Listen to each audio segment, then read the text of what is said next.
Kattakada പൊട്ടങ്കാവിൽ petrol പമ്പിന് സമീപത്തെ കാട് പിടിച്ച് കിടക്കുന്ന ഭൂമിയിൽ പെരുമ്പാമ്പിനെ കണ്ടു. നാട്ടുകാരാണ് പെരുമ്പാമ്പിനെ കണ്ടത്. തുടർന്ന് പാമ്പ് പിടുത്തക്കാരനായ രതീഷിനെ നാട്ടുകാർ വിവരം അറിയിച്ചു.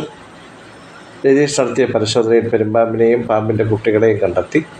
പാമ്പ് സമീപത്തെ മതിലിലേക്കും കാട് പിടിച്ച് കിടക്കുന്ന പ്രദേശത്തേക്കും രക്ഷപ്പെടാൻ ശ്രമിച്ചു. എന്നാൽ പെരുമ്പാമ്പിനെ അതിസാഹസികമായി തന്നെ പിന്തുടർന്ന് പിടികൂടുകയായിരുന്നു.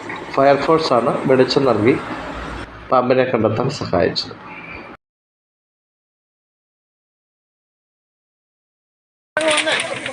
ആ